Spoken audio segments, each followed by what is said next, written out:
Fala TD, e a gente está voltando aqui direto desse estúdio do CBTD, Congresso Brasileiro de Treinamento e Desenvolvimento 2023, na sua 38ª edição.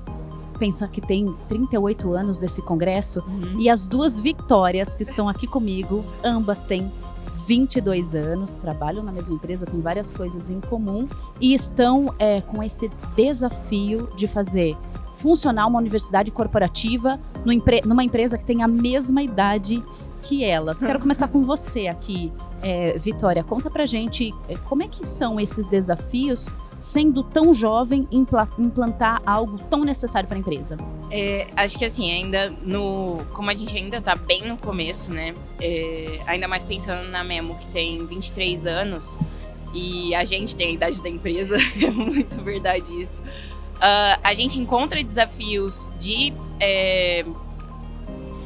eu acho que assim, de respeito até como mulher e como uma pessoa que é mais nova dentro da empresa e dentro do ambiente, né, corporativo, do ambiente industrial.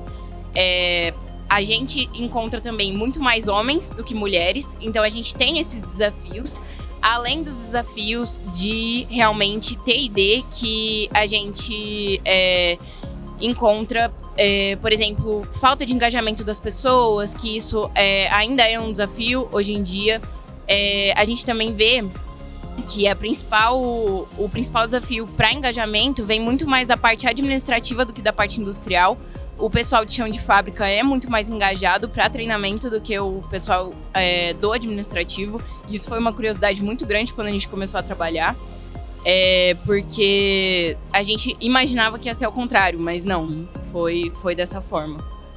Muito bem, eu quero que vocês segurem esse assunto, eu vou perguntar por que vocês perceberam que isso acontece, e quero passar aqui para o meu colega, consultor, Renato, que você me diga se você já tem 20 anos na área de treinamento, e elas têm 20 anos, só que elas estão chegando com esses desafios e estão dando conta. Como é que a área de consultoria, de treinamento, faz para acompanhar isso de forma tão rápida? O que você está percebendo que mudou nesses últimos anos, por favor? Acho que a forma de acompanhar isso vai ao encontro de manter uma aprendizagem contínua, vai ao encontro de buscar o máximo, estar num ambiente como esse que a gente está, fazendo a troca, por exemplo, que a gente está tendo agora, de alguma forma está equiparado com a taxa de mudança externa, né? Então, a ideia no termo do nosso mercado, lifelong learner. Acho que ser um lifelong learner é o que permite se manter entregando valor continuamente e um pouco acompanhando esse mundo. O mundo hoje, que diferente do passado, pelo menos de quando a gente pelo menos 20 anos atrás, vamos dizer assim, não se abordavam tanto questões como saúde mental, questões, até mesmo cultura, o tema cultura dentro da organização não era tão fortalecido, não se abordava tanto termos como segurança psicológica ou mesmo diversidade e inclusão, não na mesma proporção que é abordado hoje em dia. Então, de alguma forma, acho que são temas, por exemplo, que vieram crescente de alguns anos para cá, que nós tivemos que se equiparar e de alguma forma, a compreender e ajudar até mesmo a disseminar. Desafios, o que você diria desses desafios atuais? Uma par deles. Uma par deles, a gente vai ficar 2 horas nesse podcast aqui. Olha, recorrentemente, em várias pesquisas, inclusive da BTD, o tema cultura organizacional é o tema que aparece muito em pauta como a necessidade das organizações. A cultura é essa que tende a precisar ser cada vez mais ágil, cada vez com uma inovação maior, só que cuidando também de eficiência. Então, essa ambidestria entre olhar para o futuro, experimentação e explorar novas possibilidades enquanto se otimiza as necessidades existentes. Então, todos os aspectos que levam para a adaptabilidade das empresas sob uma gestão de uma cultura organizacional mais forte. Só que no nosso mercado também, na crescimento, a gente tem sido super demandado para a construção de times. Cada vez mais problemas complexos, eles não são resolvidos pela sua área de especialidade, sim pela transversalidade. Não atua em métodos ágeis, porque se busca uma complementariedade de experiências, de perfis, de conhecimentos, etc. Acho que junta isso com modelos de trabalhos híbridos ou remoto, em que antes a gente resolvia um problema de conflito pequenininho, né, quando ele nascia num café, e agora ele não se marca uma reunião para discutir, às vezes, alguma coisa que precisa ser discutida, e os problemas são colocados para debaixo do tapete. Tudo isso, eu acho que tem agravado um pouco a relação horizontal entre equipes. Cara, uma das coisas que a gente tem mais sido demandado são team buildings também. Além desses temas que eu já falei como os temas mais quentes do momento, certo? Sim. Diversidade, inclusão, segurança psicológica. e etc. Então, acho que são desafios que impõem, em termos de negócio, o que mais a gente percebe de alteração é justamente essa história da ambidestria. Uma necessidade. Antes vinha um pedido muito mais, precisamos inovar, e hoje esse pedido vem muito mais, precisamos inovar, mudar um pouco o nosso negócio, pivotar um pouco o nosso negócio, só que com autocuidado no fluxo de caixa, em confiabilidade, em previsibilidade, em eficiência. É o ano de eficiência para muitas empresas. Trocar os 4 pneus do carro com 4 anos do carro andando. Não é mais trocar um só. Tem que ser os 4. Vitória, conta pra gente um pouco disso que vocês perceberam, dessa diferença entre esse time mais industrial e esse time mais administrativo, e que vem em contraponto com aquilo que a gente imagina. Nossa, acho que o administrativo vai ser mais fácil. Quais características que vocês identificaram do porquê que isso está acontecendo? Eu acho que vai muito ao encontro do que está sendo falado aqui no Congresso, né? Muito relacionado também com a questão de saúde mental, por incrível que pareça. A parte de chão de fábrica, ela é sedenta por conhecimento. Ela valoriza o conhecimento. Para o administrativo, isso é banal. É uma coisa comum. Você vai nascer, você vai para a escola, o seu filho vai para a escola, depois vai para o ensino médio, vai fazer cursinho, vai para a faculdade, vai trabalhar no administrativo, ou vai ser um empreendedor, ou enfim. É banal o estudo pra gente. Pro chão de fábrica, não. É raro, é difícil. É uma conquista imensa. E quando a gente chega lá e olha pro chão de fábrica e fala com o chão de fábrica, dá voz, né? A gente fica 5 minutos do nosso dia olhando para eles, nos olhos deles, e querendo saber o que você quer aprender, qual que é a sua dificuldade para realizar o seu trabalho aqui, ou ensinar o seu trabalho quando chegam os temporários na nossa alta. Eles sentem que a gente está valorizando o trabalho deles, que a gente está reconhecendo que eles são importantes para a empresa e que a gente quer dar oportunidade deles de crescimento através de estudo. E isso é o que mais facilita no engajamento, né? E o administrativo, ele também é muito acomodado. Se você for no administrativo da maioria das empresas, eu já tô aqui, eu já cheguei. E como o estudo ele é de fácil acesso para o administrativo, se eu quiser me atualizar, eu não preciso que a empresa me forneça um treinamento. Eu vou atrás, a hora que me interessar. Eu só faço o que for obrigatório. Então, eu acho que é muito o que a gente percebe, pelo menos muito ali em Ribeirão, na região, não só na Memo, né? É muito essa diferença, né? Uma diferença mesmo de cultura, não cultura só organizacional, cultura do nosso país mesmo. E tem a ver com acessibilidade, né? Tá super acessível para o administrativo. Então, eu pego o que eu quiser, a hora que eu quiser. Se para o outro, da outra forma, não está acessível, eu agarro aquela oportunidade e extraio o máximo daquilo para minha vida, para o meu trabalho e para todo mundo que eu for me conviver. E é interessante nisso, assim, porque a gente valoriza esse profissional e, ao mesmo tempo, para quem está em T&D, ter acesso a esse profissional que se sentiu valorizado, você se sente valorizado, porque você fala assim, nossa, meu trabalho tá fazendo diferença na vida daquela pessoa. E isso tem tudo a ver com cultura também, né? Queria que você falasse um pouco disso, Renato, para nós, porque se fala demais, todo mundo quer, mas o que é a bendita da cultura dentro da empresa? Permite só fazer um comentário antes, muito claro, com com o que você disse. A gente tem 2 treinamentos de imersão, o crescimento tem 2 treinamentos de imersão em que a gente passa 5 ou 6 dias com as pessoas, a gente passa bastante tempo. Basicamente, a gente trabalha fundamentos da liderança para coordenadores e normalmente cargos abaixo, os supervisores, analistas, quem tem se formado para líder, e outros gerentes para cima. É muito engraçado a diferente postura em termos dessa sede de aprendizado que as Vitórias traduziram aqui. Os coordenadores para baixo, no minuto 1, eles estão buscando os nossos consultores, pedindo ajuda, perguntando, mega interessados e engajados. E a galera que teve mais acesso há mais tempo, ou a galera mais senior, eles partem do raciocínio de que eu já ouvi falar isso antes, logo não preciso. Só que tem uma etapa entre já ouvi falar, pratico, então preciso ou não. Eles pulam a etapa da avaliação se praticam e normalmente boa parte das coisas, como feedback, é um tema mega treinado, mas recorrentemente nas nossas avaliações de feedback 360, uma das piores notas avaliadas pelas equipes, elas reclamam que as lideranças não dão feedback, mesmo um gerente, coordenador, um C-level, eles pulam essa etapa e criam barreiras. Então é engraçado como demanda muito mais energia num primeiro instante de alguma forma despertar o propósito e a sede por aprender, para que depois, lá pela metade da jornada desses 6 dias juntos, eles comecem a se abrir, mais vulneráveis, pedir ajuda, etc.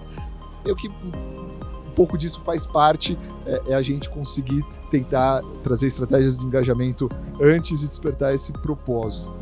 E aí, falando um pouco nesse tema da cultura, super etéreo, né? Falar cultura, é difícil pegar a cultura. O que a gente fala é a cultura, ela é criada a partir da gestão de consequência que é dada às pessoas. É basicamente como as pessoas se sentem ok agindo de determinada maneira ou não ok agindo de outra maneira. Essa gestão de consequências, ela pode ser dividida, e agora vamos trazer um pouco mais para o chão, em 3 camadas diferentes. Tá. Comportamentos, principalmente dos sujeitos mais influentes do sistema, das lideranças. Tá. Então, comportamento direciona. Se a minha liderança, se a cada vez que a gente comete um erro, minha líder cria um novo processo para a área, isso aponta para um valor previsibilidade, cautela, planejamento, etc., mais do que autonomia com responsabilidade. Então, a partir de como a minha liderança, mais do que ela fala, ou um quadro na parede, mas o que ela faz e como ela decide, aponta e dá consequência para o comportamento esperado de isso é reconhecido aqui ou isso não é reconhecido. Comportamento. Um segundo aspecto, estrutura, processos, processo decisório. Então, se aqui dentro a gente precisa criar caso real, numa indústria automobilística cliente nosso, precisa criar uma cultura de inovação, legal. Mas a alçada de decisão é muito restrita. O diretor tem uma alçada de decisão muito, muito restrita. Precisa interferir em processos, precisa interferir na quantidade de níveis de hierarquia dessa pirâmide que está muito aguda, para que, de alguma forma, ela se torne uma empresa um pouco mais horizontal e mais rápida nos seus experimentos. Então, é preciso intervir numa segunda camada, que é estrutura, processos. E uma terceira camada, símbolos.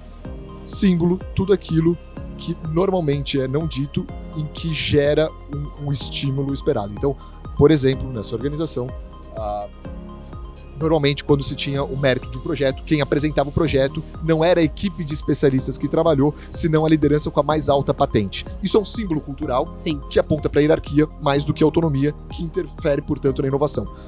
Então, de alguma forma, trazendo cultura para o chão, um primeiro recorte que eu poderia dizer é um olhar para a cultura para essas 3 camadas. O que a gente costuma fazer, tratar elas isoladamente. É um cliente nosso de um banco que pediu para treinar sobre cooperação, porque eles estavam crescendo muito, trazendo gente de outros bancos com outras culturas, estavam perdendo o DNA deles. Só que aí eu perguntei, legal, eram assessores de investimento da área de private, que é uma galera bem rica que põe a grana lá dentro. Eu perguntei, eles são remunerados como? Se bater a carteira individual. Eu falei, peraí, você quer que eu venha falar de cooperação, mas o sistema está dizendo seja individualista? Não funciona. A estrutura e o processo apontam para uma coisa e o comportamento não vai sustentar isso. Então, acho que um primeiro recorte muito interessante, alinhar essas 3 camadas para mandar a mesma mensagem de valores que sustentem a estratégia. E eu acredito também que esse seja um desafio de vocês, né, Vitórias? Porque vocês estão trazendo aí uma mentalidade, uma cultura completamente diferente, sendo tão jovens, mais jovens do que a empresa, e implantando a universidade corporativa, que tem, como vocês disseram, né, ainda estamos estruturando e implementando, e das pessoas que vieram aqui e conversaram comigo, que já têm universidade corporativa, elas estão derrubando tudo e recomeçando por conta da agilidade e velocidade.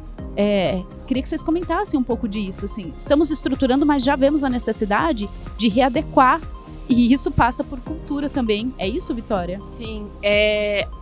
Enquanto o Renato estava falando, eu estava até pensando. É muito engraçado isso, porque eu acho que isso acontece em quase todas as empresas, que a alta liderança mesmo não percebe que eles não estão seguindo a cultura que eles falam. Então é muito fácil ter missão, visão e valores desde que fique no papel. A missão, visão e valores, a gente tem que ter isso vivo no dia a dia. E acho que esse foi um dos primeiros pontos que a gente vem trazendo dentro da universidade, que é a necessidade de ter isso dentro do nosso dia a dia, no nosso sangue mesmo. Porque a Memo, né, o nome da Memo é a nossa visão, que é melhores momentos. Então, e antes a gente não falava sobre isso. A gente não falava sobre a necessidade de a gente ter os melhores momentos no dia a dia. E a partir do momento que a gente começou a ter treinamento, que a gente começou a falar sobre isso, começou a gerar os melhores momentos para os nossos colaboradores, porque a gente fala muito que os melhores momentos são para as pessoas. E se os melhores momentos são para as pessoas, não são só para os nossos clientes.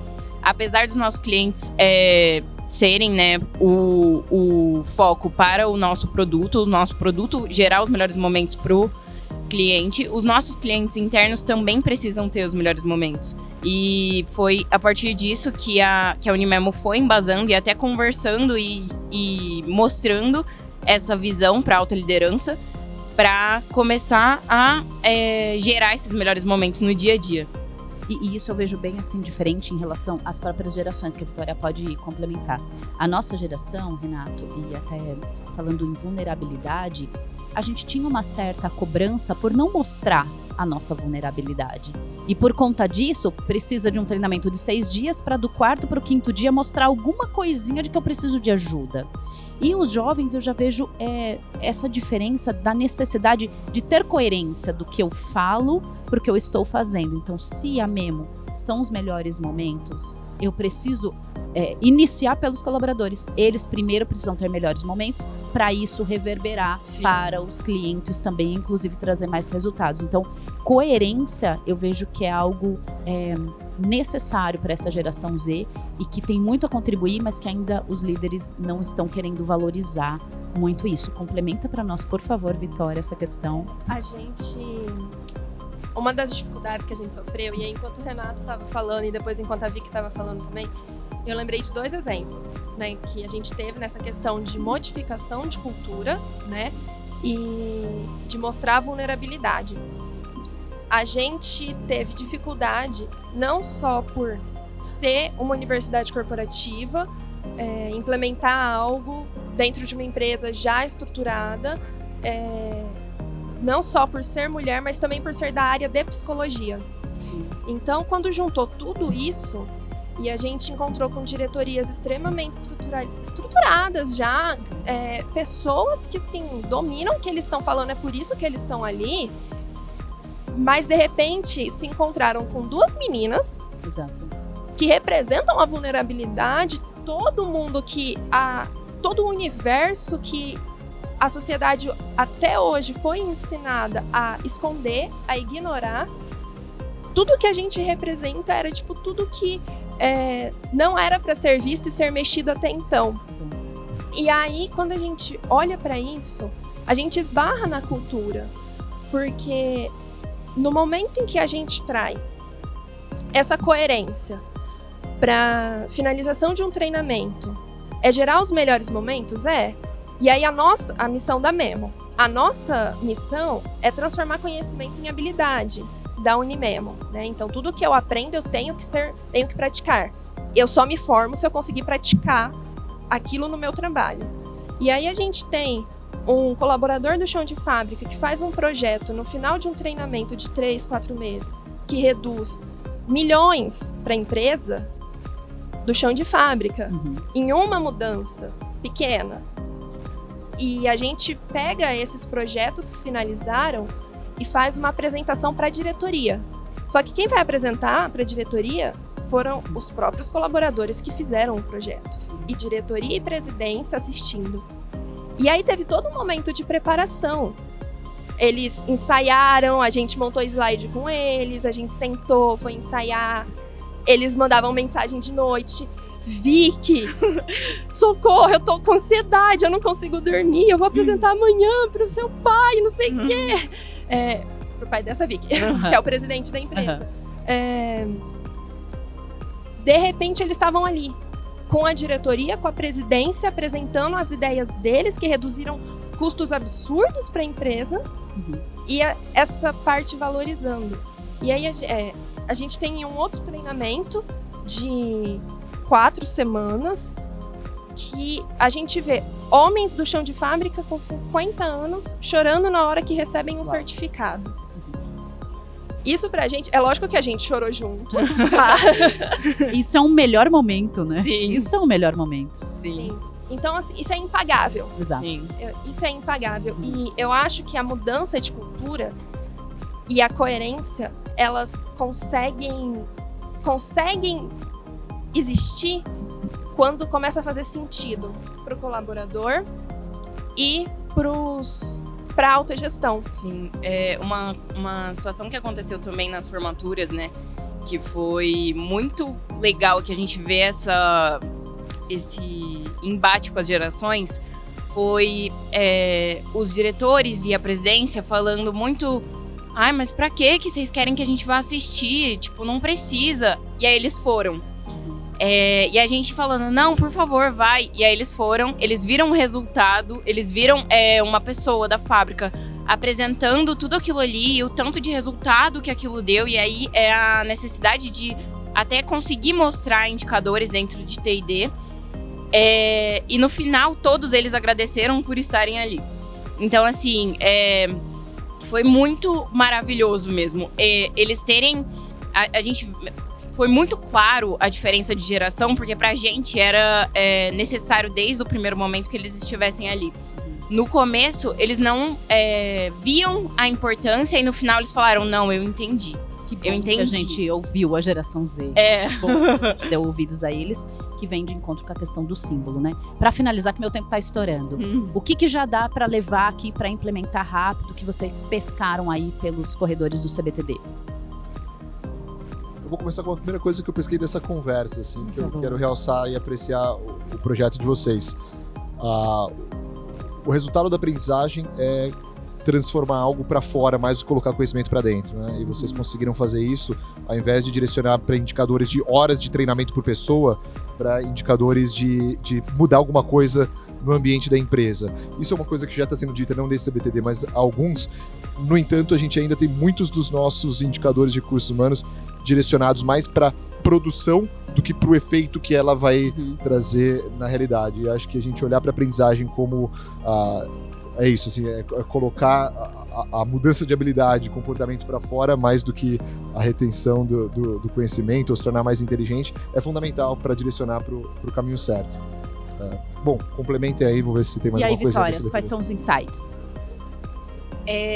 Acho que ontem eu vi bastante palestras sobre esse embate de gerações. E ontem eu descobri que eu amo minha geração. Tem que amar. Então, eu acho que conseguir levar esse treinamento de diferenças de gerações é uma situação muito importante para dentro das empresas, porque ontem também, dentro de uma das palestras, falaram, a gente tem muitas diversidades, mas todas as pessoas envelhecem. Então, a diferença de geração é uma coisa que vai sempre acontecer. E é necessário a gente levar isso para dentro do mercado de trabalho. Agora, nós somos a geração que está entrando no mercado de trabalho, mas daqui a pouco nós vamos ser os baby boomers. Então, é muito necessário a gente sempre continuar estudando sobre essas mudanças. Muito legal. E para finalizar, Vitória, qual é o seu insight aí do CBTD? Eu acho que, por enquanto, o que eu levo, entre várias coisas, mas é como trabalhar o Setembro Amarelo. Porque sempre vem pra gente, né?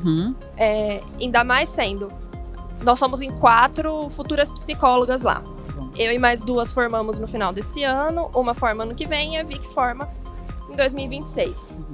Então, tudo que é de saúde mental vem pra gente. E é muito complicado não o que levar, mas como levar. É muito delicado. Então, o como levar, o como atingir o resultado que a gente quer, mas com a sutileza, a delicadeza e o cuidado que precisa ter. E tem que programar agora, né? Estamos em junho, tem que programar Sim. agora, porque setembro já está aí. Gente, muito obrigada. Eu queria conversar com vocês aí pelo menos mais umas 2 horas. Espero que a gente se encontre pelos corredores e pela vida, porque certamente daqui uma semana, daqui um mês, vocês ainda vão ter muito mais coisas a ensinar. Muito obrigada. Agradeço você também que está aí acompanhando a gente pela mídia social. Clica no sininho para receber as próximas notificações, porque se tá bom agora, tá ficando cada vez melhor e eu volto já já com mais entrevistas. Até mais. Tchau, tchau.